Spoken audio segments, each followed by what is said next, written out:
प्रिय मित्रों, आप सभी का एक बार फिर से हमारे एक और नए वीडियो पर स्वागत है। प्रिय मित्रों, नमस्कार, जय श्री राम। आपसे एक विनम्र निवेदन है, अगर आप हमारे इस चैनल पर नए हो तो वीडियो को लाइक करके चैनल को सब्सक्राइब करें और हमें सहयोग करने की कृपा करें। चलिए प्रिय मित्रों, वीडियो विलंब न करते हुए वीडियो का शुभ आरंभ करते हैं। चारों ओर कोहरे की सफेद चादर बिछी थी। ठंडी हवा जब भी सनसनाती तो झोपड़ियों के कमजोर दरवाजे कांप उठते। गांव के लोग अलाव जलाकर किसी तरह रातें काट रहे थे, लेकिन गरीबों के लिए यह सर्दी किसी अभिशाप से कम नहीं थी।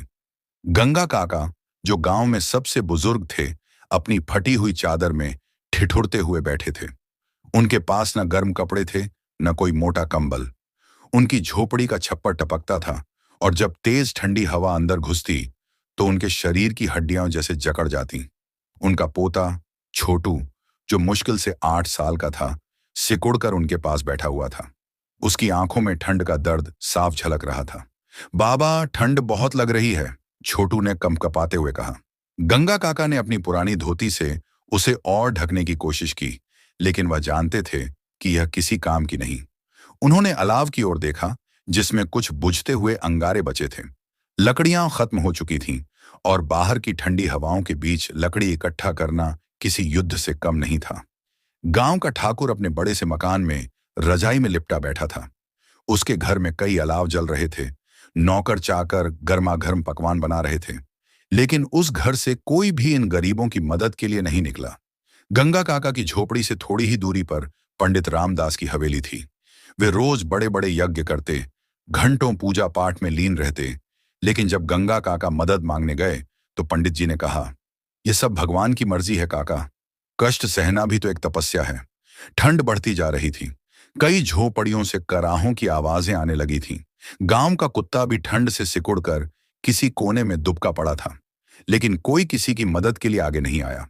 इसी बीच गंगा काका ने हिम्मत जुटाई और छोटू को गोद में उठाकर गांव के मंदिर की ओर बढ़ने लगे। उनके मन में बस एक ही सवाल था, अगर भगवान सबका रक्षक है तो यह ठंड गरीबों के लिए इतनी निर्दयी क्यों है।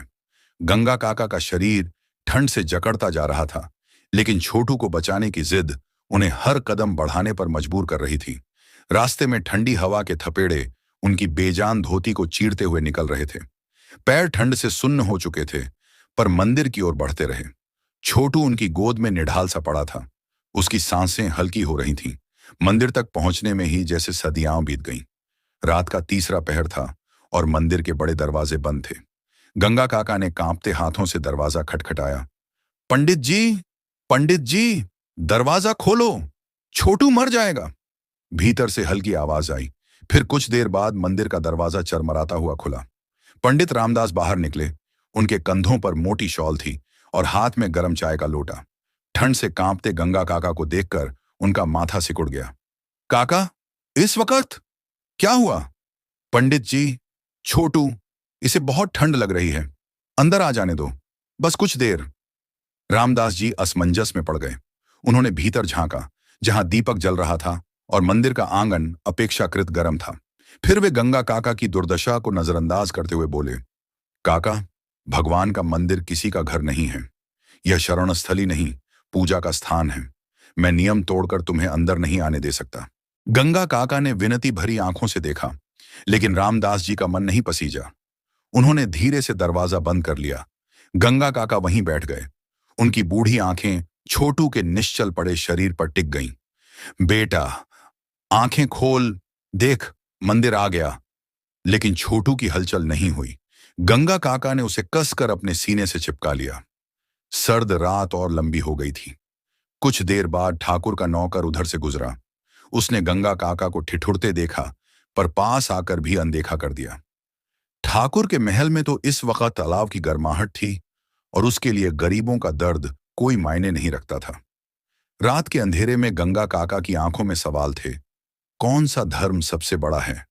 कौन सा इंसान सबसे बड़ा है? क्या गरीबों की तकलीफें किसी के लिए मायने नहीं रखती? क्या भगवान सिर्फ अमीरों का होता है? सर्दी की उस भयावह रात में जब पूरा गांव अपने घरों में दुबका था, एक बूढ़े इंसान की आस्था टूट रही थी, पर वह न रुके, न डरे। वह उठे और छोटू को कसकर पकड़ते हुए आगे बढ़ गए। लेकिन यह सफर अब और कठिन होने वाला था। गंगा काका की बूढ़ी टांगें कांप रही थीं, ठंड उनके शरीर को सुन्न कर चुकी थी, लेकिन छोटू की हालत देखकर उनका दिल किसी ज्वाला की तरह जल रहा था। मंदिर से निराश लौटते हुए उन्होंने आसपास नजर दौड़ाई। हर तरफ घुप अंधेरा था। हवा इतनी तेज थी कि खेतों में खड़े सूखे पेड़ भी हिल रहे थे। छोटू की सांसें हल्की होती जा रही थीं। गंगा काका ने कांपते हाथों से उसके माथे पर हाथ रखा, बिल्कुल बर्फ जैसा ठंडा। उन्हें समझ नहीं आ रहा था कि अब क्या करें, कहाँ जाए। गांव के बड़े लोग अपने घरों में आग जलाकर चैन से सो रहे थे और गरीबों की तकलीफें किसी को नहीं दिख रही थीं। गंगा काका को अचानक याद आया कि गांव के बाहर रामू कुम्हार की एक पुरानी भट्टी थी। अगर वह अभी जल रही होगी तो वहां थोड़ी गर्मी मिल सकती है। उन्होंने हिम्मत जुटाई और छोटू को अपनी कमजोर गोद में कसकर पकड़ लिया। कांपते पैरों से धीरे धीरे आगे बढ़ने लगे। रास्ते में ठंडी हवा उनके फटे कपड़ों को चीरती रही। उनकी बूढ़ी हड्डियां ठंड से जकड़ने लगीं, लेकिन उनके इरादे नहीं डिगे। रास्ते में एक गड्ढे में पैर पड़ा और गंगा काका औंधे मुंह गिर पड़े। छोटू उनके हाथ से छिटक कर बर्फ सी ठंडी जमीन पर गिर गया। छोटू, बेटा! गंगा काका घबरा कर उठे। उनके घुटनों से खून बह रहा था, लेकिन यह दर्द उनके लिए कोई मायने नहीं रखता था। उन्होंने कांपते हाथों से छोटू को उठाया और अपनी छाती से चिपका लिया। रामू कुम्हार की भट्टी तक पहुंचने में गंगा काका को आधे घंटे लग गए। जब वे वहां पहुंचे तो देखा कि भट्टी बुझ चुकी थी। चारों तरफ राख और ठंडी मिट्टी फैली थी। गंगा काका हताश होकर वहीं बैठ गए। छोटू की निश्चल देह को उन्होंने गोद में रखा और उसकी नाक के पास अपना हाथ रखा। सांसें बहुत हल्की थीं। उनके दिल की धड़कन तेज हो गई। गंगा काका को कुछ समझ नहीं आया तो उन्होंने गांव के चौधरी के घर जाने का फैसला किया। चौधरी गांव का सबसे अमीर आदमी था, जिसकी हवेली में कई अलाव जल रहे थे। गंगा काका किसी तरह लड़खड़ाते हुए वहां पहुंचे और दरवाजा खटखटाया। अंदर से चौधरी की आवाज आई, कौन है इतनी रात को? चौधरी साहब, छोटू मर जाएगा, एक कंबल दे दो या जरा अंदर बैठने दो, भगवान के लिए। चौधरी दरवाजे तक आया, पर ठंड में बाहर निकलने की बजाय अंदर से ही चिल्लाया, काका, तुम गरीबों का नसीब ही ऐसा है। हमारे घर के नियम हैं, बाहर वालों को अंदर नहीं आने देते। जाओ, कहीं और देखो। गंगा काका की आंखें छलक पड़ी। उन्होंने अपने जीवन में कई दुख देखे थे, लेकिन आज जितना बेबस कभी महसूस नहीं किया। चौधरी साहब के घर में इतने कंबल थे कि नौकर चाकर तक आराम से लिपटे बैठे थे, लेकिन एक बूढ़े और मासूम बच्चे के लिए कुछ भी नहीं था। गंगा काका वहीं जमीन पर बैठ गए। उनकी आंखें आकाश की ओर उठीं। ठंडी रात और भी भयानक लगने लगी। गंगा काका की आस्था डगमगाने लगी थी। क्या भगवान सिर्फ अमीरों की सुनता है? क्या गरीबों की पुकार उसे सुनाई नहीं देती? रात गहराती जा रही थी। छोटू की सांसें हल्की पड़ रही थीं। गंगा काका ने उसे कसकर अपने सीने से लगा लिया और आंसुओं से उसका चेहरा भिगो दिया। आसमान में तारे टिमटिमा रहे थे, लेकिन धरती पर एक नन्ही सी जान बुझने के कगार पर थी। गंगा काका का शरीर धीरे धीरे जवाब देने लगा था। ठंड इतनी तेज थी कि उनकी उंगलियां जकड़ गई थीं। होंठ सफेद पड़ चुके थे और आंखों के आगे अंधेरा छाने लगा था। लेकिन उनके लिए सबसे बड़ा डर था छोटू की धीमी पड़ती सांसें। चौधरी की हवेली से धक्का खाने के बाद वे किसी तरह उठे और छोटे छोटे कदमों से गांव के बाहर जाने वाले रास्ते की ओर बढ़ने लगे। ठंड इतनी भयंकर थी कि लगता था जैसे उनकी हड्डियों तक में बर्फ जम गई हो। उनके हर कदम के साथ उनकी आत्मा चीत्कार कर रही थी, क्या इंसानियत मर चुकी है? क्या गरीबों के लिए इस दुनिया में कोई जगह नहीं बची? रास्ते में एक कुत्ता ठंड से सिकुड़ कर पड़ा था। उसके शरीर पर बर्फ जमी हुई थी और वह कांपते हुए धीरे धीरे मरने की कगार पर था। गंगा काका को लगा कि यह कुत्ता भी उन्हीं की तरह लाचार है, न कोई मदद करने वाला, न कोई सहारा। उन्होंने छोटू को देखा, जिसकी आंखें बंद हो चुकी थीं। गंगा काका को याद आया कि गांव से थोड़ी दूर एक पुराना वीरान गोदाम है, जहां कभी अनाज रखा जाता था। शायद वहां की दीवारें ठंडी हवा से कुछ राहत दें। उन्होंने पूरी ताकत जुटाई और अपने कांपते पैरों को घसीटते हुए वहां तक पहुंचे। गोदाम के दरवाजे पुराने और झरझर थे। किसी तरह उसे धकेलकर अंदर घुसे।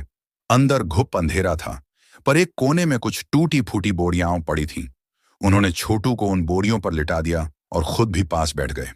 छोटू, बेटा, आंखें खोल, गंगा काका ने उसे झकझोरते हुए कहा। लेकिन छोटू की पलकें नहीं खुली। गंगा काका की आंखों से आंसू बहने लगे। वे बुरी तरह कांप रहे थे, लेकिन उन्होंने अपनी फटी हुई धोती निकालकर छोटू के शरीर पर डाल दी। खुद ठंड से तड़पते रहे, लेकिन छोटू को गर्म रखने की कोशिश करने लगे। रात का चौथा पहर होने को आया। ठंड अब और भी कड़वी हो चुकी थी। दूर किसी पेड़ पर बैठा एक उल्लू ठंडी हवा के थपेड़ों से परेशान होकर चीख रहा था। गंगा काका का शरीर लगभग निष्प्राण होने लगा था, पर उन्होंने अपनी पूरी चेतना से छोटू को गर्म रखने की कोशिश जारी रखी।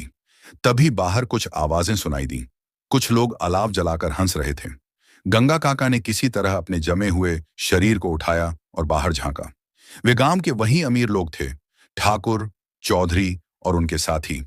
उनके पास महंगे कंबल थे, गर्मा गर्म चाय थी और लकड़ियों का बड़ा अलाव जल रहा था। वे हंस हंस कर बातें कर रहे थे, मानो इस भीषण ठंड का उन पर कोई असर ही न हो। गंगा काका किसी तरह उनके पास पहुंचे। बाबूजी, छोटू को बचा लो, कुछ देर उसे अलाव के पास बैठा लेने दो, भगवान के लिए। ठाकुर ने हल्की नजर गंगा काका पर डाली। उनकी फटी हुई धोती, खून से सना घुटना और ठंड से कांपते हाथ देखकर वह हंसा। अरे काका, तुम बार बार कहां से आ जाते हो? ठंड से मरना ही तुम्हारे नसीब में लिखा है। चौधरी ने हंसते हुए कहा, गरीबों का क्या है? हर साल कुछ लोग ठंड से मरते हैं और अगले साल नए गरीब पैदा हो जाते हैं। सभी लोग हंसने लगे। गंगा काका की आंखों में आंसू थे, उनके होंठ कांप रहे थे, लेकिन उन्होंने आखिरी बार कोशिश की।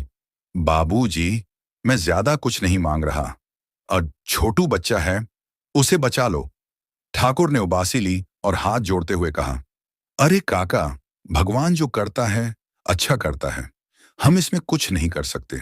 अब जाओ यहां से, हमारे अलाव की गर्मी कम हो रही है। गंगा काका के दिल पर चोट लगी। वे लड़खड़ाते हुए वापस लौटे। अब उनकी आंखों में सिर्फ एक सवाल था, क्या गरीबों की जिंदगी की कोई कीमत नहीं होती? उन्होंने वापस जाकर देखा, छोटू ठंड से अकड़ चुका था। उसकी सांसें और भी धीमी हो गई थीं। गंगा काका बेतहाशा उसे हिलाने लगे। छोटू, बेटा, उठ, देख, बाबा यहीं है, उठ बेटा। लेकिन छोटू की आंखें बंद थीं। गंगा काका की चीखें उस सुनसान गोदाम में गूंज उठीं। बाहर आसमान में चांद अपनी ठंडी चांदनी बिखेर रहा था और इस बेरहम रात ने एक गरीब की आखिरी उम्मीद भी छीन ली थी। सर्दी की रात और भी भयानक होती जा रही थी। गंगा काका की बूढ़ी हड्डियां ठंड से जम चुकी थीं, लेकिन उनके सीने में एक ज्वाला जल रही थी, छोटू को बचाने की ज्वाला। मगर अब छोटू की सांसें हल्की पड़ती जा रही थीं। उसकी नन्ही सी देह बिल्कुल ठंडी हो चुकी थी, मानो जीवन धीरे धीरे उससे दूर जा रहा हो। गंगा काका ने हताश होकर उसे अपनी गोद में उठाया और गांव के चौधरी, ठाकुर, पंडित और अमीर लोगों की हवेलियों में मदद मांगने गए, लेकिन हर जगह से उन्हें धिक्कार और उपेक्षा ही मिली। ठाकुर ने उन्हें धुतकार दिया, चौधरी ने गरीबों को मरने के लिए छोड़ देने की बात कही और पंडित रामदास ने इसे भगवान की मर्जी बता दिया। गांव के मंदिर से भी उन्हें कोई सहारा नहीं मिला। वहां भगवान की मूर्ति थी, लेकिन इंसानियत नहीं। गंगा काका का विश्वास डगमगा गया। क्या सच में भगवान गरीबों के लिए नहीं होता? क्या यह सच था कि अमीरों के लिए धर्म, इंसानियत और भगवान सब मौजूद थे, लेकिन गरीबों के लिए कुछ नहीं? आखिरकार उन्होंने गांव के बाहर बने पुराने गोदाम में शरण ली, लेकिन वहां भी सिर्फ वीरानी थी, कोई गर्मी नहीं। ठंड अपने चरम पर थी। बाहर तेज हवा चल रही थी और गंगा काका की हड्डियां जवाब देने लगी थीं। उन्होंने छोटू को बोरियों में लपेटा, खुद अपनी फटी हुई धोती उसे ओढ़ा दी, लेकिन यह पर्याप्त नहीं था। रात धीरे धीरे बीत रही थी। गंगा काका छोटू को अपनी छाती से चिपकाए उसे गर्म रखने की कोशिश कर रहे थे, पर अब छोटू में कोई हलचल नहीं थी। उसकी नन्ही सी देह बिल्कुल निढाल हो चुकी थी।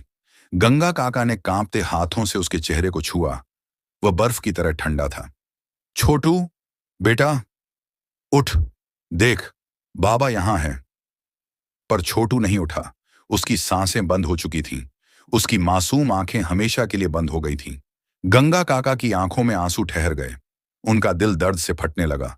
उन्होंने छोटू को सीने से लगाकर जोर से चीख मारी, लेकिन उस सुनसान रात में उनकी चीख सुनने वाला कोई नहीं था। ठंड अपने चरम पर थी और गंगा काका की बूढ़ी देह भी अब धीरे धीरे सुन्न पड़ने लगी। उन्होंने छोटू को अपनी गोद में कसकर पकड़ लिया और उनकी आंखें धीरे धीरे बंद होने लगीं। उनके चेहरे पर बेबसी थी, लेकिन उनके दिल में एक सवाल था, क्या गरीबों का कोई भगवान नहीं होता? अगली सुबह जब गांव वालों ने गोदाम के पास एक कुत्ते के भौंकने की आवाज सुनी, तो कुछ लोग उधर देखने गए। वहां जो दृश्य था, उसने कुछ देर के लिए सबको स्तब्ध कर दिया। गंगा काका ठंड से जकड़ कर वहीं बैठे थे। उनकी आंखें खुली थीं, लेकिन उनमें कोई जीवन नहीं था। उनकी गोद में छोटू की नन्ही सी निष्प्राण देह थी।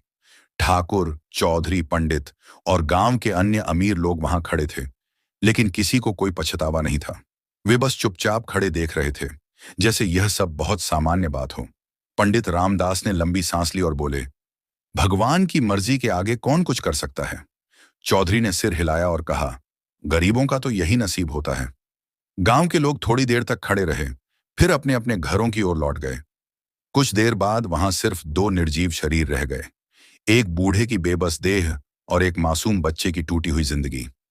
आसमान में सूरज चमक रहा था, लेकिन इस दुनिया में गरीबों के लिए अब भी कोई रोशनी नहीं थी। प्रिय मित्रों, आप सभी का एक बार फिर से हमारे एक और नए वीडियो पर स्वागत है। प्रिय मित्रों, इस वीडियो में देरानी और जेठानी की संघर्ष को बताया गया है। प्रिय मित्रों, नमस्कार, जय श्री राम। आपसे एक विनम्र निवेदन है, अगर आप हमारे इस चैनल पर नए हो तो वीडियो को लाइक करके चैनल को सब्सक्राइब करें और हमें सहयोग करने की कृपा करें। चलिए प्रिय मित्रों, वीडियो विलंब न करते हुए वीडियो का शुभ आरंभ करते हैं। गांव के कोने में एक बड़ा सा घर था, जिसमें एक संयुक्त परिवार रहता था। परिवार के मुखिया राम सिंह जी अपने दो बेटों के साथ रहते थे। बड़े बेटे की पत्नी सावित्री घर की बड़ी बहू थी और छोटी बहू राधा हाल ही में ब्याह कराई थी। सावित्री को घर संभालते हुए कई साल हो चुके थे। वह मेहनती, अनुशासित और सख्त स्वभाव की थी।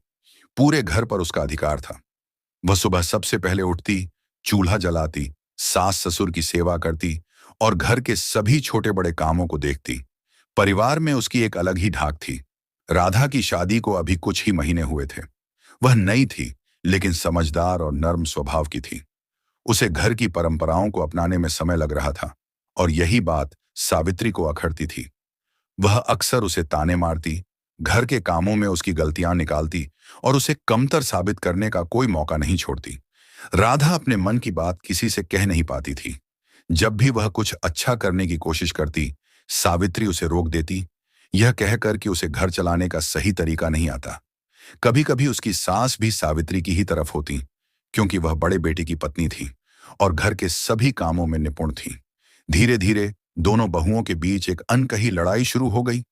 एक तरफ सावित्री अपने अधिकार को बनाए रखना चाहती थी, तो दूसरी ओर राधा को भी अपने अस्तित्व की पहचान चाहिए थी। संघर्ष घर के भीतर ही था, लेकिन इसके प्रभाव सारे परिवार पर पड़ रहे थे। राधा ने धीरे धीरे घर के कामों को अपने तरीके से करना शुरू किया। वह सास ससुर की सेवा में सावित्री से अधिक मन लगाती, बच्चों के साथ खेलती, पति का विशेष ध्यान रखती और घर के छोटे छोटे फैसलों में अपनी भागीदारी बढ़ाने लगी। सावित्री को यह बदलाव पसंद नहीं आया। उसे लगने लगा कि घर में उसकी पकड़ ढीली पड़ रही है। एक दिन जब सावित्री ने राधा को रसोई में कुछ नया पकाते देखा, तो उसने गुस्से में कहा, "ये क्या कर रही हो? घर में जो परंपरा है उसी के अनुसार चलो।" राधा ने विनम्रता से जवाब दिया, "दीदी, मैं बस एक नई रेसिपी बना रही थी, जिससे सबको कुछ अलग स्वाद मिले। मैं चाहती हूं कि इस घर में सब खुश रहें।" सावित्री को यह जवाब रास नहीं आया। वह चिढ़ गई और वहां से चली गई। पर धीरे धीरे घर के लोग राधा के व्यवहार से प्रभावित होने लगे, लेकिन सावित्री भी हार मानने वाली नहीं थी। उसने तय किया कि वह अपने अधिकार को बनाए रखेगी। अब दोनों बहुओं के बीच एक अघोषित प्रतिस्पर्धा शुरू हो गई थी। कौन ज्यादा समझदार, ज्यादा मेहनती और ज्यादा परिवार के करीब है। घर की दीवारों के भीतर यह संघर्ष जारी था, लेकिन यह सिर्फ ईर्ष्या की कहानी नहीं थी। ये आत्मसम्मान, परंपराओं और बदलाव की टकराहट की कहानी थी, जो समय के साथ और जटिल होती जा रही थी। राधा और सावित्री के बीच संघर्ष अब धीरे धीरे तेज होता जा रहा था। यह सिर्फ घर के कामकाज या अधिकार तक सीमित नहीं था, बल्कि अब यह उनके अस्तित्व की लड़ाई बन चुकी थी। सावित्री को लगने लगा था कि घर में उसकी जगह अब पहले जैसी मजबूत नहीं रही। पहले हर निर्णय उसी की मर्जी से लिया जाता था, पर अब सास ससुर और पति राधा की राय भी पूछने लगे थे। यह बात उसे भीतर तक चुभ रही थी। एक दिन गांव में एक बड़ा त्योहार आया। घर में हर साल इस मौके पर सावित्री ही पूरी व्यवस्था संभालती थी। भोग बनाना, पूजा की तैयारी, मेहमानों की सेवा, सब कुछ। लेकिन इस बार राधा ने खुद आगे बढ़कर तैयारी शुरू कर दी। उसने मेहमानों के लिए नए व्यंजन बनाए, पूजा की साज सज्जा को और सुंदर तरीके से सजाया, और यहां तक कि सास ससुर को भी पूजा में विशेष रूप से शामिल करने के नए तरीके सुझाए। जब सावित्री ने देखा कि घर के लोग राधा की तारीफ कर रहे हैं, तो उसका खून खौल उठा। उसने ताना मारते हुए कहा, बड़ी आई घर को संवारने वाली। अरे, जब से मैं इस घर में आई हूं, तब से यह पूजा इसी तरह होती आई है। तुम्हें क्या जरूरत थी सब कुछ बदलने की? राधा ने विनम्रता से कहा, दीदी, मेरा इरादा आपको नीचा दिखाने का नहीं था। बस सोचा कि थोड़ा बदलाव किया जाए ताकि सबको अच्छा लगे। लेकिन सावित्री यह मानने को तैयार नहीं थी। उसने सबके सामने तंज कसते हुए कहा, अच्छा, बदलाव के नाम पर अपने पैर जमाने की कोशिश कर रही हो, ये कहो। लेकिन याद रखना, इस घर की बड़ी बहू मैं हूं, और जब तक मैं यहां हूं, तब तक मेरी मर्जी के बिना कुछ नहीं होगा। घर में अब माहौल और भी तनावपूर्ण हो गया था। सास ससुर ने महसूस किया कि दोनों बहुओं के बीच दूरियां बढ़ रही हैं, लेकिन वे खुलकर किसी का पक्ष नहीं लेना चाहते थे। सावित्री को अब यह एहसास हो गया था कि राधा को सीधे रोकने से कुछ नहीं होगा। इसलिए उसने उसके खिलाफ गुप्त चालें चलनी शुरू कर दी। उसने नौकरानी से कह दिया कि जब भी राधा खाना बनाए तो चुपके से उसमें ज्यादा नमक या मिर्च डाल दे। जब घर के लोग शिकायत करते तो सावित्री कहती, अरे, नई बहू है, अभी सीख रही है, इतनी जल्दी क्या है? और यह कहते हुए हल्की सी मुस्कान भी दे देती। उसने सास के कान भरने शुरू कर दिए। अम्मा, मैंने सुना है कि अब राधा अपने मायके वालों को यहां बुलाने की सोच रही है। कहीं ऐसा ना हो कि धीरे धीरे ये घर उसके ही मायके वालों का अड्डा बन जाए। वह जब भी मौका मिलता, राधा के पति के सामने यह जताने की कोशिश करती कि उसकी पत्नी घर के नियमों को बदलने की कोशिश कर रही है। राधा यह सब देख रही थी, लेकिन वह चुप रही। उसने ठान लिया था कि वह किसी भी कीमत पर हार नहीं मानेगी। एक दिन सावित्री ने हद कर दी। राधा की अलमारी से उसने कुछ गहने निकालकर छुपा दिए और घर में सबके सामने ऐलान कर दिया कि गहने चोरी हो गए हैं। घर के सभी लोग घबरा गए। सास ससुर चिंतित हो उठे, लेकिन फिर सावित्री ने शक की सुई राधा की ओर मोड़ दी। अजीब बात है, जब से ये घर में आई है, तब से ही चीजें गायब होने लगी हैं। कहीं ऐसा तो नहीं कि... सास ने राधा की ओर देखा। राधा, बहू, क्या तुम्हें कुछ पता है? राधा की आंखों में आंसू आ गए। उसने खुद को अपमानित महसूस किया। वह जानती थी कि सावित्री ने यह सब जानबूझकर किया है, लेकिन वह बिना सबूत के कुछ भी नहीं कह सकती थी। उस दिन राधा ने तय कर लिया कि अब वह चुप नहीं बैठेगी। वह भी इस लड़ाई का जवाब अपनी सूझबूझ से देगी। अब यह केवल घर की सत्ता की लड़ाई नहीं थी, बल्कि खुद के सम्मान की भी थी। राधा अब समझ चुकी थी कि यह सिर्फ उसके अस्तित्व की लड़ाई नहीं थी, बल्कि उसके आत्मसम्मान का सवाल बन चुका था। उसने मन ही मन ठान लिया कि वह अब किसी भी कीमत पर कमजोर नहीं पड़ेगी। लेकिन सावित्री इतनी आसानी से हार मानने वाली नहीं थी। वह इस घर की बड़ी बहू थी। वर्षों से उसने इस घर पर अपना अधिकार बनाए रखा था, और अब राधा का बढ़ता प्रभाव उसे सहन नहीं हो रहा था। वह हर हाल में राधा को नीचा दिखाने और उसे कमजोर करने के लिए नए नए षड्यंत्र रच रही थी। गहनों की चोरी का मामला धीरे धीरे पूरे गांव में चर्चा का विषय बन गया। पड़ोस की औरतें कानाफूसी करने लगीं। बड़ी बहू सही कह रही हैं, आखिर ऐसी बातें पहले तो नहीं हुई थीं। राधा को यह सब सुनकर बहुत दुख होता, लेकिन उसके पास कोई रास्ता नहीं था। उसके पति मोहन को भी धीरे धीरे उस पर शक होने लगा था। एक रात जब दोनों अकेले थे, तो मोहन ने गहरी आवाज में पूछा, राधा, सच सच बताओ, गहने कहाँ गए? यह सवाल सुनकर राधा का कलेजा फट गया। आंखों में आंसू लिए उसने कहा, आप भी मुझ पर शक कर रहे हैं मोहन। जिस दिन मैंने इस घर में कदम रखा था, उसी दिन मैंने इस परिवार को अपना मान लिया था। क्या कोई अपने ही घर में चोरी करेगा? मोहन चुप हो गया, लेकिन उसके मन में भी शक की एक छोटी सी लकीर खींच गई थी। सावित्री को इसी दिन का इंतजार था। अब उसने पूरी तरह से मोहन और राधा के बीच दरार पैदा करने की ठान ली। अब सावित्री और भी चालाक हो गई थी। वह धीरे धीरे घर के बाकी लोगों को भी राधा के खिलाफ करने लगी। उसने नौकरानी से कहा, जब भी राधा रसोई में कुछ बनाए तो थोड़ा सा ज्यादा नमक डाल देना, फिर देखती हूं कि कैसे सब इसे पसंद करते हैं। और हुआ भी यही। जब एक दिन सारा परिवार खाने के लिए बैठा, तो सब्जी में इतना ज्यादा नमक था कि किसी से खाया ही नहीं गया। सास ने गुस्से में कहा, राधा, ये क्या हाल बना रखा है? तुम्हें खाना बनाना तक नहीं आता? सावित्री ने नकली हमदर्दी दिखाते हुए कहा, अम्मा, नई बहू है, सीखने में समय लगेगा, लेकिन हाँ, जब घर की इज्जत दांव पर हो तो कोई भी यह भूल नहीं कर सकता। राधा समझ चुकी थी कि यह सिर्फ एक छोटी गलती नहीं थी, बल्कि यह एक बड़ी साजिश का हिस्सा था। लेकिन वह चुप रही। अब उसे भी अपनी चाल चलनी थी। राधा अब सावित्री की हर हरकत पर नजर रखने लगी। उसने धीरे धीरे अपने तरीके से घर के लोगों का विश्वास जीतना शुरू किया। वह सास ससुर की सेवा में पहले से ज्यादा ध्यान देने लगी। बच्चों के साथ खेलती, उनके लिए स्वादिष्ट पकवान बनाती, गांव के उत्सवों में बढ़ चढ़कर भाग लेती, जिससे आस पड़ोस की औरतों का सम्मान मिलने लगा। पति मोहन से धैर्य के साथ बात करती, जिससे धीरे धीरे उनके बीच पनपी गलतफहमियां कम होने लगीं। सावित्री को जब यह सब पता चला तो उसका गुस्सा 7वें आसमान पर था। उसने सोचा, अगर मैं इसे अब नहीं रोकूंगी तो यह धीरे धीरे मुझसे सब छीन लेगी। एक दिन सावित्री ने सबसे खतरनाक चाल चली। उसने रसोई में से कुछ पैसे और कीमती बर्तन गायब कर दिए और चुपचाप जाकर उन्हें राधा के कमरे में रख दिया।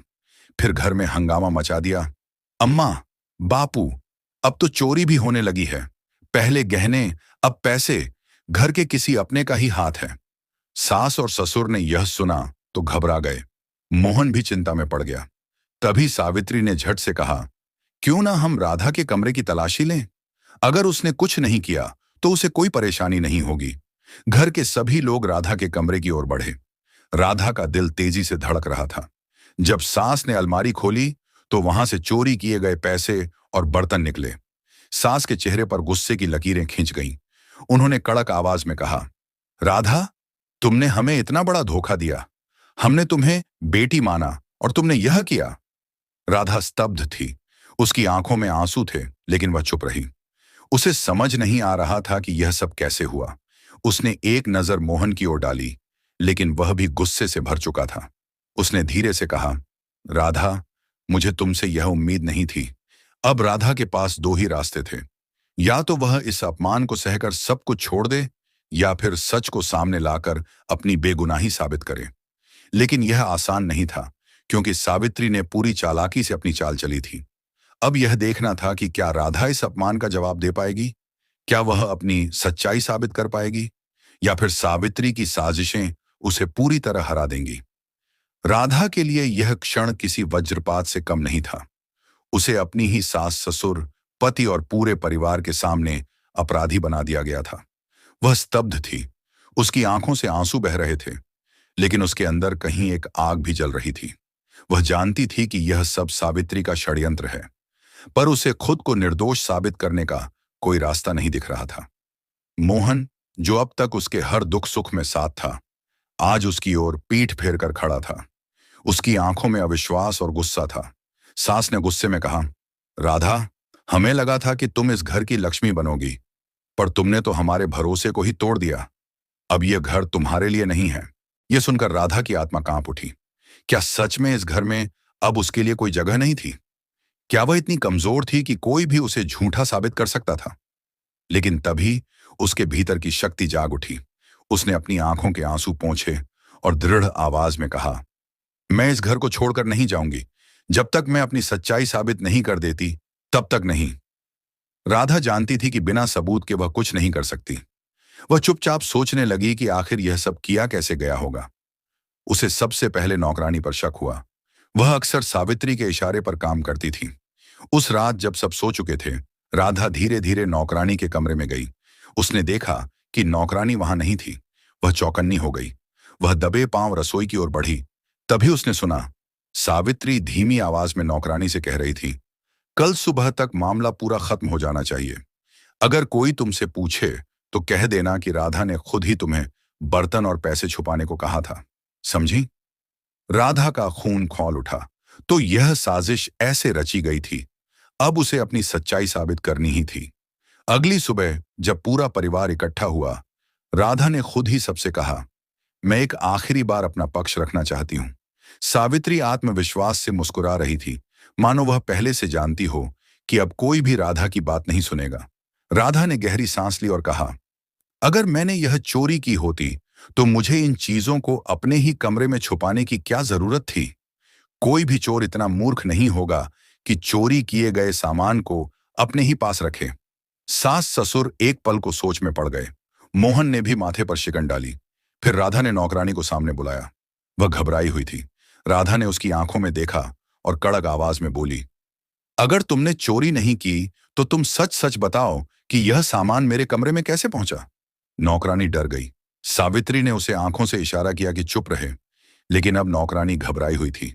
वह लड़खड़ाती आवाज में बोली, मैंने यह सब बड़ी बहू के कहने पर किया था। सावित्री का चेहरा पीला पड़ गया। पूरे घर में सन्नाटा छा गया। सास ससुर की आंखों में अविश्वास और गुस्सा था। मोहन ने भी झट से राधा की ओर देखा। उसे एहसास हुआ कि वह कितनी बड़ी गलती करने जा रहा था। सास ने सावित्री को घूरते हुए कहा, सच सच बता, तूने ऐसा क्यों किया? सावित्री अब कुछ नहीं कह पाई। उसका चेहरा शर्म से झुक गया था। राधा ने एक गहरी सांस ली। वह चाहती तो सावित्री को सबके सामने अपमानित कर सकती थी, लेकिन उसने ऐसा नहीं किया। उसने बस इतना कहा, मैं इस घर को तोड़ना नहीं चाहती, लेकिन अब मैं यह भी साबित कर चुकी हूं कि मैं कमजोर नहीं हूं। अब घर में माहौल पूरी तरह बदल चुका था। सास ससुर को अपनी गलती का एहसास हो गया था। मोहन को भी अपनी पत्नी की सच्चाई समझ आ गई थी, लेकिन सावित्री के मन में अभी भी हार का दर्द जल रहा था। उसने कसम खा ली थी कि वह इतनी आसानी से हार नहीं मानेगी। सावित्री अब खुलकर राधा की दुश्मन बन चुकी थी। उसकी चाल नाकाम हो गई थी। उसकी साजिशें उजागर हो चुकी थीं। और सबसे बड़ा झटका यह था कि उसके पति, सास ससुर, यहां तक कि घर के नौकर चाकर भी अब राधा की सच्चाई को स्वीकार करने लगे थे। लेकिन हार मानना उसके स्वभाव में नहीं था। उसने ठान लिया था कि वह राधा से बदला लेकर ही दम लेगी। राधा ने अपनी सच्चाई साबित कर दी थी, लेकिन उसकी यह जीत भी उसके लिए नई मुसीबतें लेकर आई। सावित्री के दिल में अब केवल जलन और बदले की आग थी। वह हर हाल में राधा को इस घर से निकालने का षड्यंत्र रचने लगी। सावित्री ने अब अपने हमले और तेज कर दिए। वह हर दिन राधा को ताने मारती, उसे नीचा दिखाने का कोई मौका नहीं छोड़ती। राधा, तुम्हें क्या लगता है, एक बार सच्चाई साबित कर दी तो तुम इस घर की रानी बन गई? जैसे जैसे दिन बीतेंगे लोग तुम्हें भूल जाएंगे। मैं देखती हूं कि तुम कब तक टिक पाती हो। राधा इन तानों को सहन करती रही, लेकिन अब वह भी पहले जैसी नहीं थी। अब वह हर वार का जवाब ठोस और शांतिपूर्ण तरीके से देने लगी। धीरे धीरे यह संघर्ष पूरे घर में फैल गया। परिवार के कुछ लोग अब राधा के पक्ष में थे, जबकि कुछ अब भी सावित्री को ही सही मानते थे। गांव की औरतें भी दो हिस्सों में बंट गईं। कुछ कहती, नई बहू को तो बस घर संभालने की फिक्र होनी चाहिए, ये तो सीधे ही बड़ी बहू से टकराने लगी। तो कुछ औरतें राधा की तारीफ करती, कमाल है, इतनी सहनशीलता और बुद्धिमानी तो किसी में कम ही होती है। घर के अंदर और बाहर यह टकराव बढ़ता ही जा रहा था। सावित्री इसे अपनी हार मानने को तैयार नहीं थी। अब सावित्री ने एक आखिरी और सबसे घिनौनी चाल चली। उसने सोचा, अगर राधा को इस घर से निकालना है तो उसके और मोहन के बीच इतनी बड़ी दरार डालनी होगी कि उसे खुद ही इस घर से भागना पड़े। एक रात जब मोहन अपने कमरे में अकेला था, सावित्री वहां आई और बोली, भाई, मैं जानती हूं कि तुम मुझसे नाराज हो, लेकिन मैं सिर्फ तुम्हारी भलाई चाहती हूं। मोहन चुपचाप उसकी बातें सुनता रहा। तुम्हें नहीं लगता कि जब से राधा इस घर में आई है तब से हमारे घर में अशांति बढ़ गई है? पहले हम सब कितने खुश थे, लेकिन अब हर दिन लड़ाई झगड़ा हो रहा है। मोहन के मन में पहले से ही कई उलझनें थीं। सावित्री की मीठी मीठी बातें उसके दिमाग में घर कर गईं। फिर सावित्री ने एक और बड़ा वार किया। क्या तुमने कभी सोचा है कि अगर राधा इतनी सीधी सादी होती तो उसे हर बार खुद को निर्दोष साबित करने की जरूरत क्यों पड़ती? यह सुनकर मोहन के चेहरे पर संदेह की लकीरें उभर आईं। उसने कुछ नहीं कहा, लेकिन उसके मन में संदेह का बीज पड़ चुका था। अगली सुबह जब राधा ने मोहन से कुछ पूछना चाहा, तो उसने गुस्से में कहा, राधा, अब मैं और झगड़ा नहीं चाहता। तुम क्यों हर बार इस घर में अशांति फैलाती हो? राधा के पैरों तले जमीन खिसक गई। उसे समझ नहीं आया कि मोहन अचानक ऐसा क्यों कह रहा है। मोहन, क्या तुम सच में मुझे इस सब का जिम्मेदार मानते हो? उसने डबडबाई आंखों से पूछा। मोहन ने मुंह फेर लिया।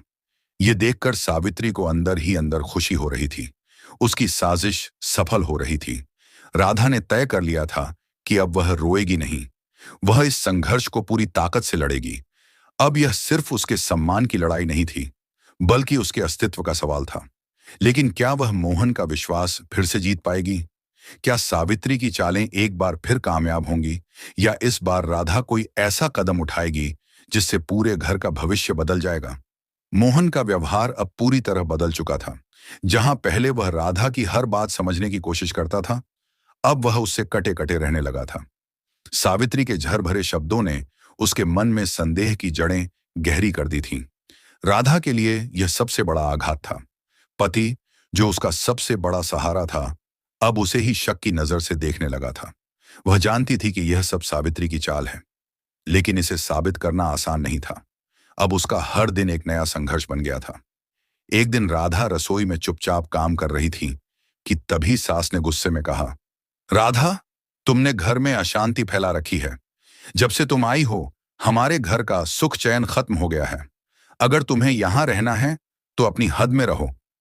राधा ने कुछ नहीं कहा, लेकिन उसके दिल में यह बात तीर की तरह चुभ गई। वह सोचने लगी, क्या मैं सच में इस घर के लिए बोझ बन गई हूं? तभी सावित्री ने मुस्कुराते हुए कहा, अम्मा, मैं पहले ही कह रही थी कि जब औरतें जरूरत से ज्यादा चालाक बन जाएं, तो घर बिगड़ जाते हैं। यह सुनकर घर के बाकी लोग भी राधा को घूरने लगे। वह चाहती तो पलटकर जवाब दे सकती थी, लेकिन उसने चुप रहना ही सही समझा। रात को जब मोहन घर आया तो उसने राधा को नजरअंदाज कर दिया। वह सीधा सावित्री के पास गया और बोला, दीदी, तुम सही कह रही थी। जब से राधा आई है, घर की शांति खत्म हो गई है। अब मैं कुछ नहीं सुनूंगा, मैं खुद ही फैसला लूंगा। राधा ने यह सुना तो उसकी आंखों में आंसू आ गए। वह धीरे धीरे अंदर जा रही थी कि तभी सावित्री ने तंज कसते हुए कहा, अरे राधा, सुन तो लो, तुम्हारे पति अब खुद फैसला लेने वाले हैं। क्या तुम्हें डर लग रहा है? राधा ने कोई जवाब नहीं दिया, लेकिन अब उसके दिल में एक अलग ही ज्वाला जल उठी थी। सावित्री ने अब आखिरी चाल चलने की सोची। उसने नौकरानी से कहा, कल सुबह घर में ऐसा हंगामा करवा दूंगी कि राधा को खुद ही यह घर छोड़ना पड़ेगा। अगली सुबह जब घर के सभी लोग आंगन में थे, अचानक सास जोर से चिल्लाई, अरे, मेरी अलमारी से पैसे गायब हो गए। घर में अफरा तफरी मच गई। मोहन, सावित्री, ससुर, नौकर चाकर सब दौड़ पड़े। सास गुस्से में चिल्लाई, ये चोरी किसने की? सावित्री ने धीरे से कहा, अम्मा, पिछली बार की तरह कहीं यह भी राधा का ही काम तो नहीं? सबकी नजरें राधा की तरफ घूम गईं। सास ने गुस्से में कहा, राधा, अब तू इस घर से जाएगी। बहुत सह लिया तेरा नाटक। मोहन ने भी गुस्से में कहा, अब कुछ मत कहो राधा, बस इस घर से चली जाओ। राधा का कलेजा फट गया। वह चौंक कर मोहन की ओर देखने लगी, लेकिन इस बार राधा चुप नहीं रही। उसने आंखों में आंसू रोकते हुए कड़क आवाज में कहा, ठहरिए, आज मैं यह घर नहीं छोड़ूंगी, बल्कि सच्चाई सामने लाकर रहूंगी। उसने नौकरानी की तरफ देखा और कहा, अगर तुमने सच नहीं बताया तो मैं तुम्हें गांव के पंचायत के सामने खड़ा कर दूंगी। नौकरानी घबरा गई। वह कांपते हुए बोली, मैंने कुछ नहीं किया। बड़ी बहू ने ही मुझसे कहा था कि चोरी के पैसे राधा के कमरे में रख दूं। पूरे घर में सन्नाटा छा गया। मोहन स्तब्ध था। सास का चेहरा सफेद पड़ गया और सावित्री के चेहरे से सारा घमंड गायब हो चुका था। राधा ने सावित्री की तरफ देखा और कहा, आज तुम्हारी साजिशें सबके सामने आ गई हैं, लेकिन मैं इस घर से कहीं नहीं जाने वाली। मोहन ने शर्म से सिर झुका लिया। सावित्री का चेहरा गुस्से से लाल हो गया। उसने मन ही मन ठान लिया कि यह जंग अभी खत्म नहीं हुई है, संघर्ष अभी बाकी था। क्या राधा इस घर में अपनी जगह पूरी तरह से बना पाएगी, या सावित्री कोई और चाल चलेगी?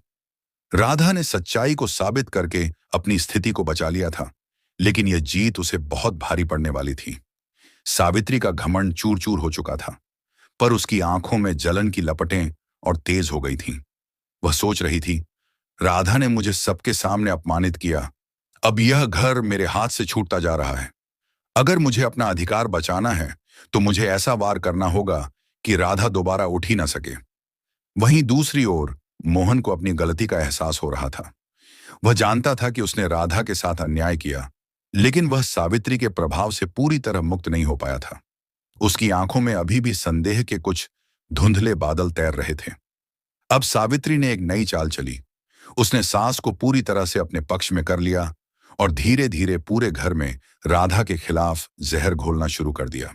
सास अब राधा को हर बात पर ताने मारती, हमने सोचा था कि तू घर बसाने आई है, पर तू तो बस घर तोड़ने के लिए आई थी। राधा अब इन तानों की आदी हो चुकी थी, लेकिन जब हर दिन उसका अपमान किया जाने लगा, तो उसकी सहनशीलता भी जवाब देने लगी। एक दिन जब वह रसोई में खाना बना रही थी, सास ने गुस्से में कहा, राधा, तूने फिर से खाने में नमक ज्यादा डाल दिया। तुझे तो बस हमारा जीना हराम करना है। राधा ने धीरे से जवाब दिया, अम्मा, नमक ज्यादा नहीं है, आप खुद छक्कर देख लीजिए। लेकिन सास ने गुस्से में थाली जमीन पर पटक दी और चिल्लाई, मैं तेरा जवाब नहीं सुनना चाहती। तू इस घर में हमारी इज्जत खत्म कर रही है। राधा ने पहली बार सख्त लहजे में कहा, अम्मा, मैं इस घर की बहू हूं, कोई नौकरानी नहीं। अगर मुझे हर वक्त अपमान ही सहना है, तो यह ठीक नहीं होगा। ये सुनते ही सास को और गुस्सा आ गया। सावित्री ये सब देखकर अंदर ही अंदर खुश हो रही थी। अब सावित्री ने गांव में भी राधा के खिलाफ अफवाहें फैलानी शुरू कर दी। गांव की औरतें आपस में कानाफूसी करने लगीं। अरे, वह छोटी बहू बहुत चालाक निकली, बड़ी बहू को सबके सामने नीचा दिखा दिया। हाँ, और देखो, अब तो सास के खिलाफ भी बोलने लगी है। धीरे धीरे ये बात मोहन के कानों तक भी पहुंची। वह पहले ही असमंजस में था, लेकिन अब और उलझ गया। एक दिन जब वह घर आया, तो उसने गुस्से में राधा से कहा, राधा, अब यह सब बर्दाश्त नहीं होगा। पूरा गांव हमारे बारे में बातें कर रहा है। तुम आखिर चाहती क्या हो? राधा स्तब्ध रह गई। उसने धीमी आवाज में कहा, मोहन, मैं सच कह रही हूं, यह सब मुझे बदनाम करने की साजिश है। लेकिन मोहन अब उसकी बात सुनने को तैयार नहीं था। अगर तुम्हें इस घर में रहना है, तो अपने व्यवहार को बदलना होगा। राधा ने गहरी सांस ली। अब उसे समझ आ गया था कि सावित्री ने पूरी तरह से मोहन के दिमाग को अपने वश में कर लिया है। अब सावित्री ने सबसे खतरनाक चाल चली। उसने गांव के प्रतिष्ठित लोगों के सामने जाकर कहा, अब यह घर दो हिस्सों में बंट चुका है। अगर जल्द ही कुछ नहीं किया गया, तो यह कलह पूरे गांव को प्रभावित करेगी। गांव के बुजुर्गों ने इस मामले में हस्तक्षेप करने का फैसला किया। अगले दिन पंचायत बुलाई गई। मोहन, राधा, सावित्री, सास ससुर और गांव के बड़े बुजुर्ग सब इकट्ठा हुए। गांव के मुखिया ने कहा, हमने सुना है कि इस घर में बड़ी बहू और छोटी बहू के बीच कलह चल रही है। यह ठीक नहीं है। एक परिवार को मिलकर रहना चाहिए, नहीं तो घर टूट जाते हैं। सावित्री ने तुरंत मौका पकड़ते हुए कहा, मुखिया जी, जब से राधा इस घर में आई है, तब से यह कलह बढ़ी है। मुझे लगता है कि अब हमें कोई बड़ा फैसला लेना होगा। मोहन और सास ससुर चुप थे। पूरा गांव सांस रोके यह सुन रहा था। अब सबकी नजरें राधा की तरफ थीं। वह क्या जवाब देगी? राधा ने गांव के बुजुर्गों की ओर देखा, फिर सास, मोहन और सावित्री की ओर। उसकी आंखों में आंसू थे, लेकिन आवाज में दृढ़ता थी। अगर इस घर को टूटने से बचाना है, तो न्याय होना ही चाहिए। अब क्या होगा? क्या पंचायत राधा के खिलाफ फैसला सुनाएगी? क्या मोहन को सच्चाई का एहसास होगा? गांव की पंचायत बैठ चुकी थी। चारों ओर सन्नाटा था। सावित्री की आंखों में जीत की चमक थी और सास का चेहरा कठोर था। मोहन अपनी उलझनों में घिरा बैठा था और राधा का चेहरा शांत लेकिन दृढ़ था। यह उसकी जिंदगी की सबसे बड़ी परीक्षा थी। गांव के मुखिया ने गंभीर स्वर में कहा, राधा, तुझ पर कई आरोप लगे हैं। बड़े बुजुर्गों का कहना है कि जब से तू इस घर में आई है, घर में कलह बढ़ी है। तू खुद को निर्दोष साबित कर सकती है। राधा ने एक गहरी सांस ली और धीमे लेकिन स्पष्ट शब्दों में कहा, मुखिया जी, मैं यह जानती हूं कि यह पूरा मामला साजिश का हिस्सा है। सावित्री दीदी मेरे खिलाफ अफवाहें फैला रही हैं। और यह भी सच है कि जब से मैं इस घर में आई हूं, मुझे बार बार अपमान सहना पड़ा है। लेकिन मैंने कभी किसी के खिलाफ कोई साजिश नहीं रची, ना ही इस घर को तोड़ने की कोशिश की। सावित्री तुरंत बोल उठी, देखा, कितनी चालाकी से अपने ऊपर लगे आरोपों को टालने की कोशिश कर रही है। गांव के बुजुर्गों ने सावित्री को शांत रहने का इशारा किया। मुखिया ने राधा से फिर पूछा, लेकिन अगर तू निर्दोष है, तो फिर इतने लोग तेरे खिलाफ क्यों बोल रहे हैं? राधा के चेहरे पर हल्की मुस्कान आई। उसने चारों ओर देखा और फिर दृढ़ स्वर में बोली, सच हमेशा अकेला होता है, लेकिन झूठ फैलाने वाले हजार होते हैं। मैं बस इतना कहूंगी कि मेरी कोई गलती नहीं है। मुझे बस अपने सम्मान और अपने घर को बचाने की लड़ाई लड़नी है। राधा के शब्दों से पंचायत में हलचल मच गई। कुछ लोग अब उसके पक्ष में बोलने लगे, हाँ, यह भी तो हो सकता है कि राधा सच बोल रही हो। सावित्री पहले भी कई बार चालें चला चुकी है, लेकिन सावित्री को इतनी आसानी से हार मानने की आदत नहीं थी। उसने तुरंत अपनी योजना बदल दी और आंसू बहाने लगी। अगर मैं गलत होती तो क्या मेरी माँ जैसी सास मेरे साथ होती? क्या मेरा अपना भाई मुझ पर भरोसा करता? नहीं। यह लड़की हमें तोड़ना चाहती है, और अब जब सच्चाई सामने आ रही है तो यह खुद को निर्दोष बताने का नाटक कर रही है। मोहन, जो पहले ही उलझन में था, अब फिर से चुप हो गया। उसके मन में फिर से संदेह का जहर भर दिया गया था। काफी देर की बहस के बाद मुखिया ने कहा, हम किसी एक पक्ष की बात सुनकर फैसला नहीं कर सकते, लेकिन इतना तय है कि इस तरह की कलह ठीक नहीं। राधा, तुझे सावधान रहना होगा कि तेरी वजह से घर में कोई और झगड़ा ना हो। और सावित्री, तुझे भी बहू को अपनाने की कोशिश करनी होगी। यह फैसला सुनते ही सावित्री के चेहरे पर कुटिल मुस्कान आ गई। वह जानती थी कि यह कोई सख्त सजा नहीं थी, लेकिन अब उसे और चालाकी से खेलना होगा। पंचायत खत्म हो गई, लेकिन अब घर के अंदर जंग और तेज हो गई थी। जब सब घर लौटे तो सास ने गुस्से में कहा, राधा, तू तो बड़ी समझदार बन रही है। पंचायत में जाकर खुद को निर्दोष साबित करने की कोशिश कर रही थी, लेकिन याद रख, इस घर में तेरा कोई नहीं है। मोहन भी चुपचाप अंदर चला गया। राधा ने उसकी आंखों में झिझक देख ली थी, लेकिन वह कुछ कह नहीं पाई।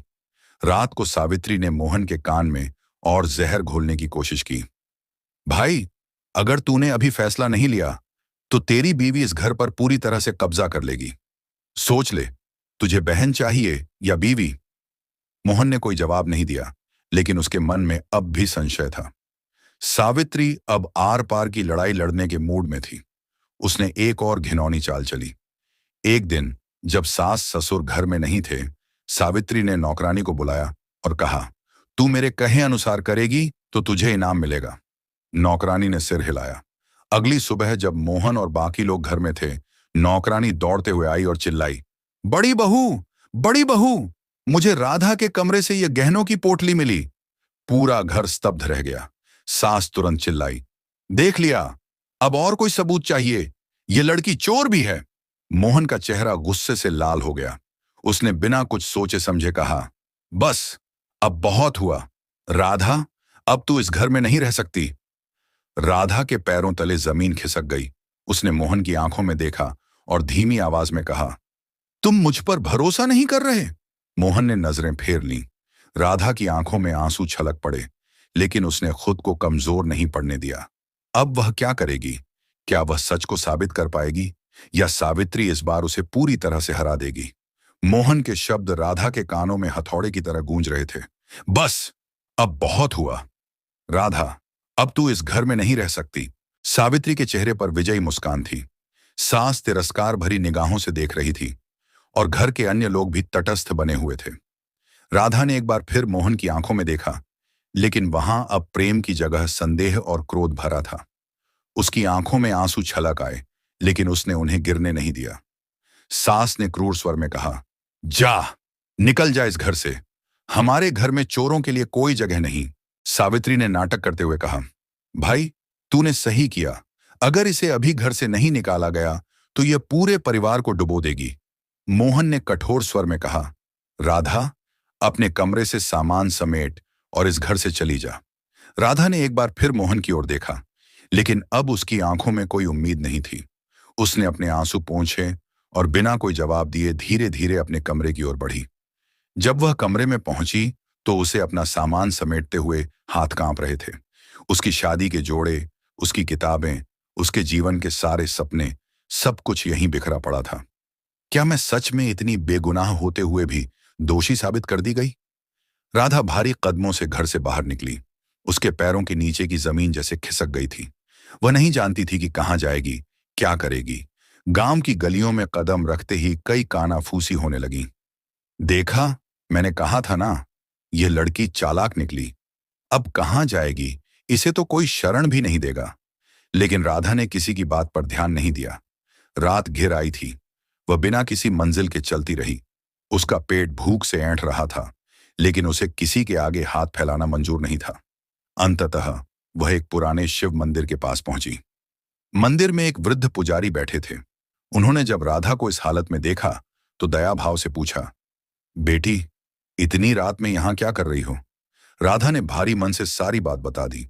पुजारी ने गहरी सांस ली और कहा, सच का संघर्ष कठिन होता है, लेकिन जो इस पर टिका रहता है वही असली विजेता होता है। तुम हार मत मानो। बेटी, राधा ने अपनी आंखें पोंछीं और खुद को मजबूत किया।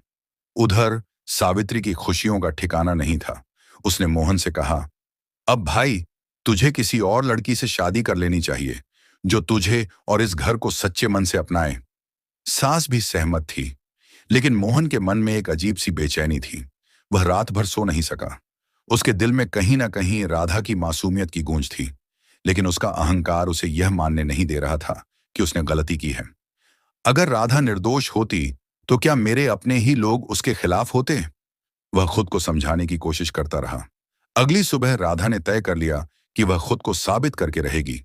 उसने पुजारी से कहा, बाबा, मैं कोई दान दक्षिणा लेने नहीं आई हूं। मुझे बस यह समझाइए कि मैं अपने सम्मान को वापस कैसे पा सकती हूं।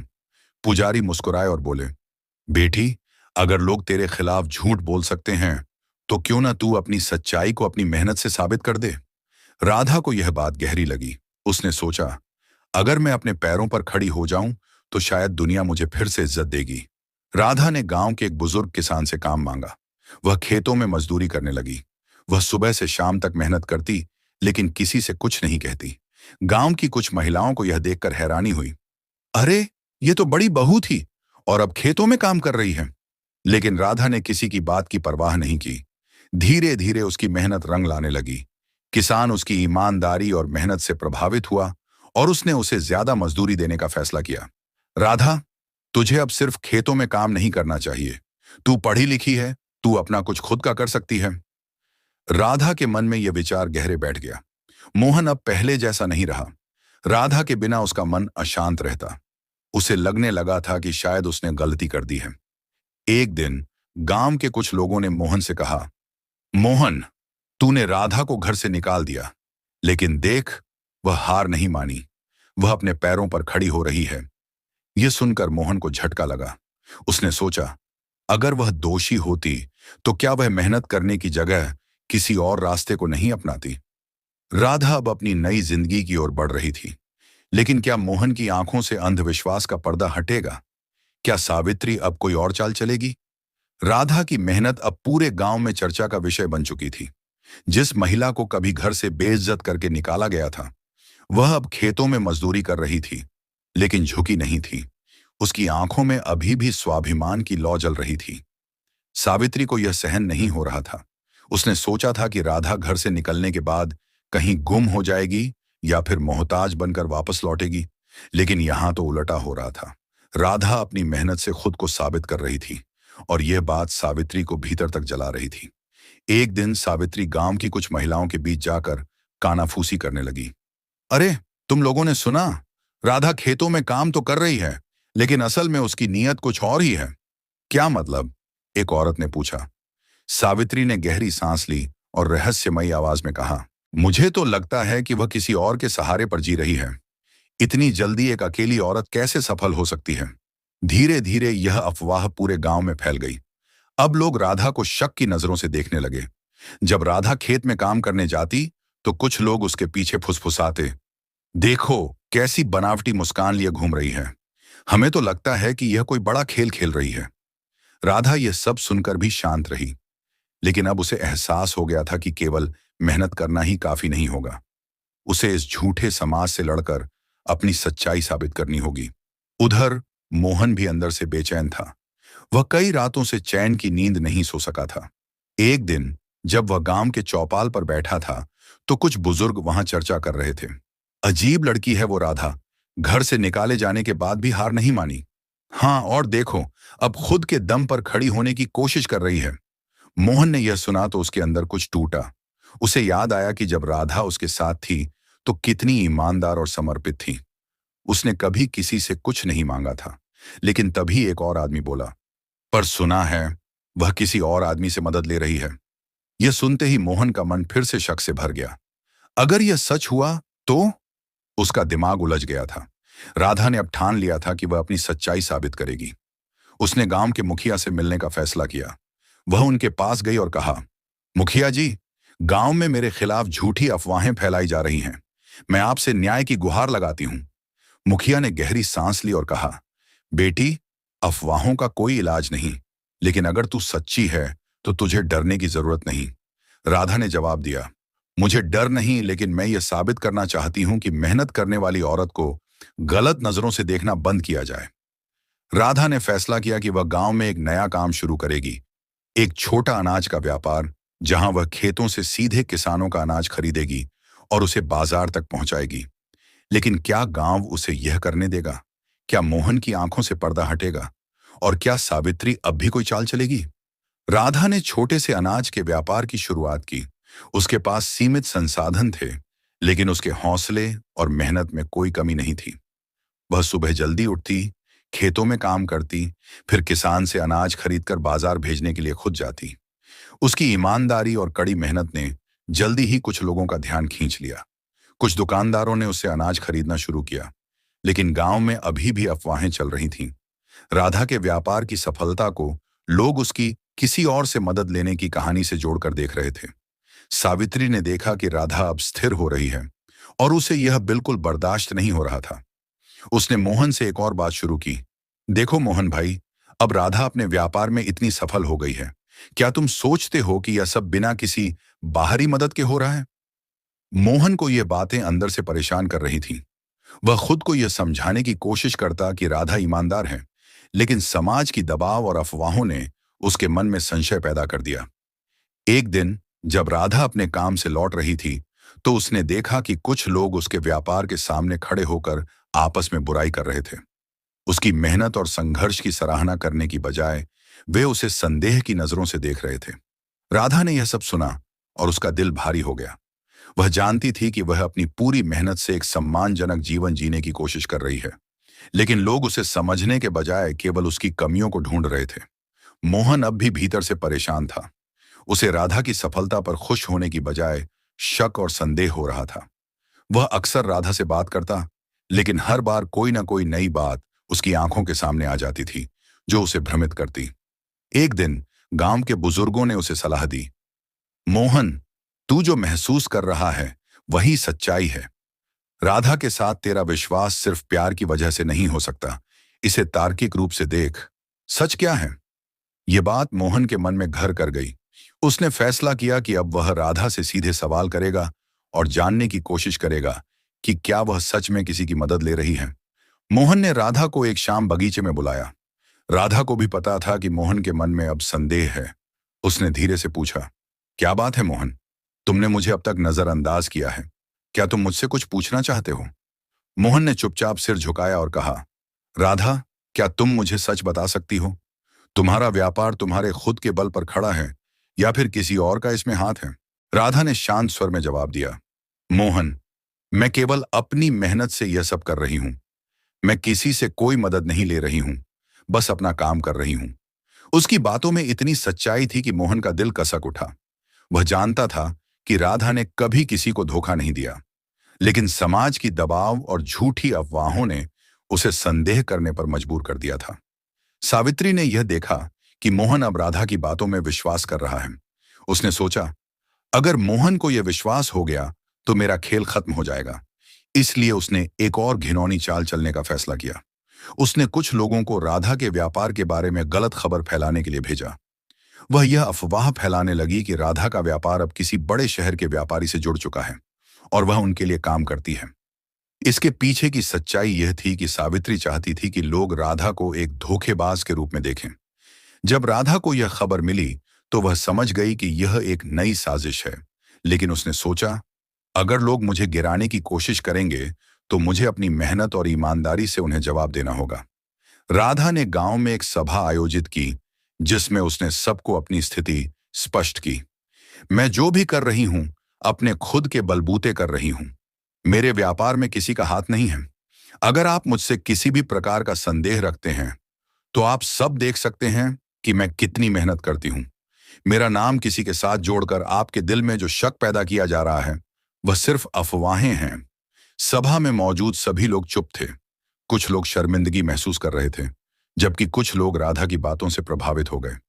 मोहन ने अब पूरी तरह से यह समझ लिया था कि राधा ने कभी कोई गलत काम नहीं किया। वह खुद अपने पैरों पर खड़ी हुई थी। वह धीरे से राधा के पास आया और कहा, मैंने जो तुमसे सवाल किया था वह गलत था। तुमने हमेशा मुझे और इस परिवार को अपने दिल से सम्मान दिया है। मैं तुम्हारी मेहनत को अब पूरी तरह से समझता हूँ। मुझे माफ कर दो। राधा ने मोहन की आंखों में देखा और फिर कहा, मैंने हमेशा तुमसे प्यार किया है मोहन, लेकिन अब मुझे यह चाहिए कि तुम मुझे और मेरे संघर्ष को समझो। हम दोनों मिलकर इस परिवार को फिर से सही रास्ते पर ला सकते हैं। अब क्या होगा? क्या सावित्री अपनी चालों में सफल हो पाएगी? क्या राधा और मोहन मिलकर अपने परिवार को ठीक से चला पाएंगे, या समाज की साजिशें उनकी खुशियों को छीन लेंगी? संघर्ष की गहरी धारा अभी खत्म नहीं हुई थी। राधा की सच्चाई और मेहनत की जंग अभी भी जारी थी। राधा और मोहन का संघर्ष एक ऐसी कहानी बन गई जो मानवीय संबंधों, संघर्ष और सच्चाई के महत्व को गहरे तौर पर उजागर करती है। यह कहानी एक आम महिला के आत्मसम्मान और स्वाभिमान की लड़ाई थी, जो अपने जीवन के हर कठिन मोड़ पर खुद को साबित करने के लिए संघर्ष कर रही थी। राधा एक समझदार और मेहनती महिला थी, जिसे अपने परिवार के साथ एक शांतिपूर्ण जीवन जीने की उम्मीद थी। लेकिन उसके जीवन में एक बड़ा मोड़ तब आया जब उसे अपने ही घर से निष्कासित कर दिया गया। मोहन, उसका पति और उसके परिवार के अन्य सदस्य यह मानते थे कि राधा ने किसी तरह उनके खिलाफ साजिश की है और इसके परिणाम स्वरूप उसे घर से निकाल दिया गया।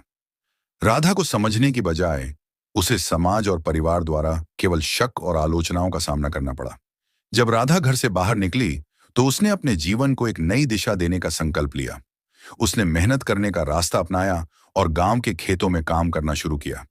उसकी ईमानदारी और समर्पण ने उसे धीरे धीरे गांव में एक सम्मानित स्थान दिलवाया। लेकिन इसी दौरान अफवाहों का बाजार भी गर्म हुआ। समाज के लोग उसके बारे में झूठी बातें फैलाने लगे और उसे संदेह की नजरों से देखने लगे। राधा को यह महसूस हुआ कि केवल मेहनत ही काफी नहीं होगी। उसे अपनी सच्चाई को साबित करने के लिए समाज की झूठी धाराओं से भी लड़ना होगा। उसने दृढ़ नायक के रूप में अपनी पहचान बनाई और अपने व्यापार की शुरुआत की। इस बीच राधा की सफलता से जलकर उसकी जेठानी सावित्री ने कई साजिशें रचनी शुरू कर दी। वह जानती थी कि राधा की मेहनत उसे खत्म करने के लिए खतरनाक हो सकती है। इसलिए उसने मोहन और अन्य परिवार के लोगों को राधा के खिलाफ गलत अफवाहों से भर दिया। मोहन, जो पहले से ही राधा से संदेह कर रहा था, अब इन अफवाहों को सही मानने लगा। सावित्री ने मोहन को यह विश्वास दिलाने की पूरी कोशिश की कि राधा किसी और के सहारे से काम कर रही है और उसका व्यापार धोखाधड़ी से जुड़ा हुआ है। मोहन ने खुद से सवाल किया कि क्या वह राधा की पूरी तरह से विश्वास कर सकता है, जबकि समाज उसे संदिग्ध नजरों से देख रहा था। राधा ने जब देखा कि मोहन का विश्वास अब डगमगाने लगा है, तो उसने अपने भीतर की ताकत को जगाया। वह सावित्री की साजिशों से डरी नहीं, बल्कि उसने एक सभा आयोजित की और सबके सामने अपनी सच्चाई रखी। उसने यह स्पष्ट किया कि वह सिर्फ अपनी मेहनत से यह सब कर रही है और किसी से कोई मदद नहीं ले रही है। उसका व्यवसाय पूरी तरह से ईमानदारी पर आधारित था। राधा का यह साहस और आत्मविश्वास मोहन के दिल में गहरी चोट कर गया। वह अब समझ गया था कि राधा ने कभी कोई गलत काम नहीं किया। उसके झूठे भ्रम और संदेह को एक झटके में सच्चाई ने तोड़ दिया। अंततः मोहन ने अपनी गलती को समझा। उसने राधा से माफी मांगी और कहा, मैंने कभी तुम्हारी मेहनत और समर्पण को सही से नहीं समझा। अब मुझे यह एहसास हो रहा है कि तुम वही हो जो तुमने हमेशा कहा था। राधा ने भी उसे पूरी तरह से माफ किया, क्योंकि उसका दिल सच्चाई और न्याय से भरा हुआ था। राधा और मोहन ने मिलकर परिवार को फिर से एकजुट किया। सावित्री की साजिशें और झूठ अब बेकार हो चुके थे। राधा के व्यापार ने अपनी जगह बना ली थी और मोहन ने उसे और उसके परिवार को सम्मान देने का वचन लिया। यह कहानी यह सिखाती है कि जीवन में जितने भी संघर्ष होते हैं, वे केवल हमारी आंतरिक शक्ति और आत्मविश्वास के परीक्षण होते हैं। राधा ने न केवल अपने परिवार के सामने अपनी सच्चाई साबित की, बल्कि समाज और परिवार की झूठी धाराओं से भी जूझते हुए अपने सम्मान को बनाए रखा। यह एक आदर्श है कि सच्चाई चाहे जितनी कठिन क्यों न हो, अंत में जीत उसी की होती है जो उसे सही तरीके से लड़ता है। राधा और मोहन का संघर्ष यह दर्शाता है कि रिश्ते और परिवार की बुनियाद सिर्फ विश्वास और सच्चाई पर टिकी होती है। यदि इन दोनों को नष्ट कर दिया जाए तो परिवार टूट जाता है, लेकिन जब सच्चाई की मशाल जलती है तो अंधेरे से निकलकर रोशनी की ओर बढ़ने का मार्ग दिखाती है। कहानी का अंत यह है कि राधा ने अपनी मेहनत, समर्पण और संघर्ष से न केवल अपनी स्थिति को सुधारा, बल्कि अपने परिवार को भी एक नई राह दिखाई। मोहन ने अपने अहंकार को छोड़कर राधा से माफी मांगी और दोनों ने मिलकर एक नया जीवन शुरू किया।